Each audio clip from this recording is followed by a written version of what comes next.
Bienvenue sur Jutki Foot International, la chaîne où le football ne se raconte pas à moitié.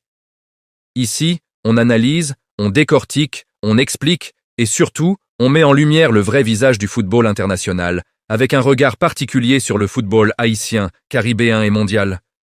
Que tu sois passionné de tactique, amateur de jeunes talents, supporter des Grenadiers ou simple amoureux du ballon rond, tu es au bon endroit. Sur cette chaîne, pas de rumeurs sans fondement, pas de discours creux, seulement des analyses solides, des décryptages profonds et des débats qui font réfléchir. Alors, si tu veux comprendre le jeu au-delà du score, soutenir le football haïtien et rester connecté à l'actualité du foot mondial, abonne-toi, like la vidéo, partage autour de toi et active la cloche pour ne rien rater. Jutki Foot International, le football avec vision, passion et vérité. La sélection nationale masculine U17 d'Haïti vient d'envoyer un message clair à toute la zone CONCACAF. Le football haïtien de jeunes n'est plus là pour apprendre, mais pour s'imposer. En dominant la Grenade lors de son entrée en lice dans les éliminatoires de la Coupe du Monde, U17 de la FIFA 2026, ce jeudi 5 février 2026, au stade Cementos Progreso de Guatemala City. Les petits grenadiers ont confirmé une tendance lourde qui s'installe depuis plusieurs années. Haïti est en train de bâtir une culture de la performance chez les jeunes. Cette victoire inaugurale, au-delà du simple résultat comptable, révèle une maturité tactique, mentale et collective qui place déjà Haïti parmi les sélections à surveiller de très près dans cette campagne qualificative. Le contexte est fondamental. Il ne s'agit pas d'une simple génération prometteuse, mais d'un groupe qui arrive avec l'ambition assumée de décrocher une deuxième qualification consécutive pour une phase finale de Coupe du Monde U17 après celle obtenue en 2025. Et dans le football de jeunes, la continuité est souvent plus difficile que l'exploit ponctuel. Or, Haïti semble justement avoir franchi ce cap psychologique et structurel. Dès les premières minutes de la rencontre face à la Grenade, on a senti une équipe haïtienne sûre de ses forces, disciplinée dans son organisation et déterminée à imposer son rythme. Le choix du Guatemala comme terrain neutre n'a pas perturbé les jeunes grenadiers, qui ont affiché une grande maîtrise émotionnelle, un élément souvent sous-estimé à ce niveau de compétition. Cette maîtrise ne tombe pas du ciel. Elle est le fruit d'un travail de fond mené par la Fédération haïtienne de football, par les centres de formation locaux et par les encadrements techniques qui ont compris que le talent brut ne suffit plus dans le football moderne. Haïti n'a pas seulement gagné contre la Grenade, elle a contrôlé le match, dicté le tempo et montré une supériorité collective nette, exactement ce que l'on attend d'un favori de groupe. Sur le plan tactique, cette équipe U17 masculine présente un équilibre intéressant entre rigueur défensive et projection offensive. Le bloc équipe est resté compact, les lignes ont bien coulissé et la récupération du ballon s'est faite souvent dans des zones intelligentes, permettant des transitions rapides. Contre une sélection comme la Grenade, que beaucoup pourraient sous-estimer, le piège aurait été de jouer avec suffisance.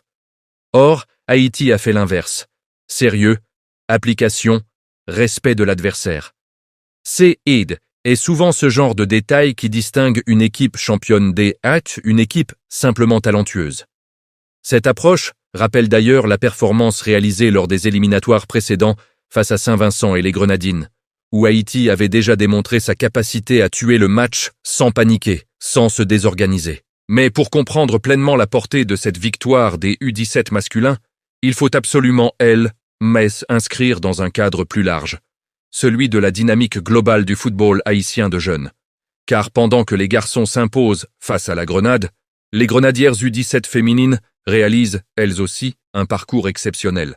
4 victoires consécutives, des succès nets et sans appel contre Sainte-Lucie, les îles Caïmans et le Guatemala, avec des scores éloquents de 5-0 et 3-0, témoignent d'une domination claire dans leur groupe.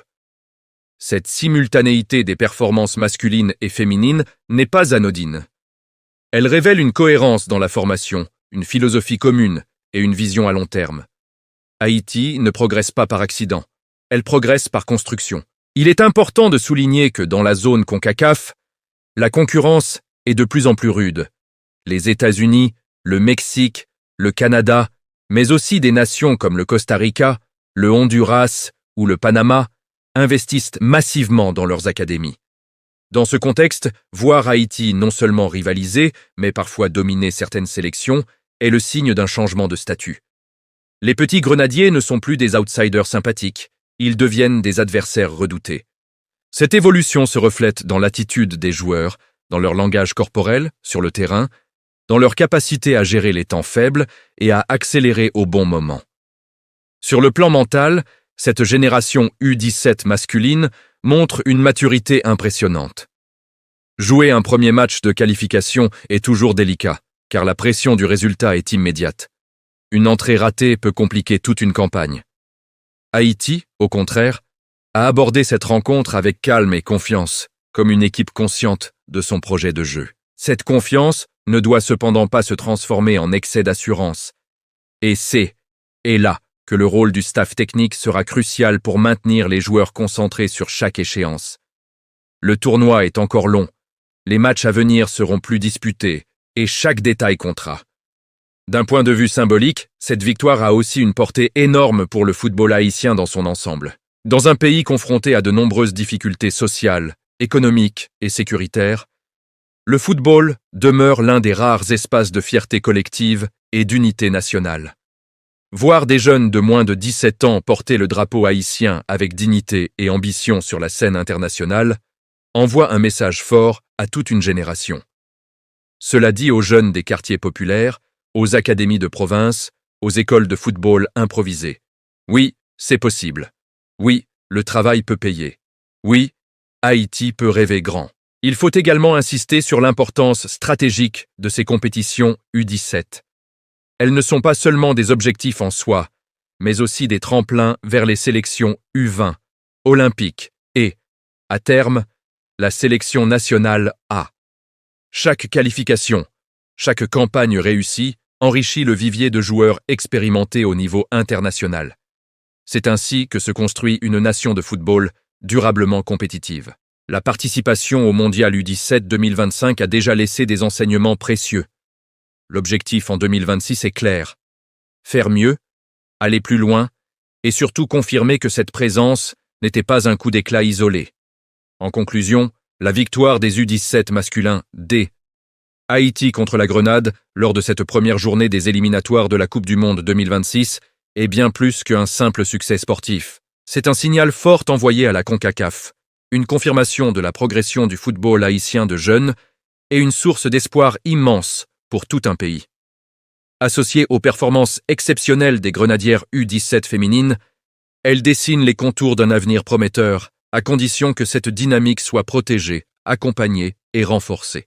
Pour Jutki Foot International, c'est l'occasion de rappeler que le football haïtien ne se résume pas aux difficultés, mais aussi, et surtout, à des talents, à une vision et à une détermination collective qui force le respect. La route vers le mondial U17 2026 est encore longue, mais une chose est sûre. Haïti est bel et bien en marche, et le monde du football ferait bien de garder un œil très attentif sur les petits grenadiers.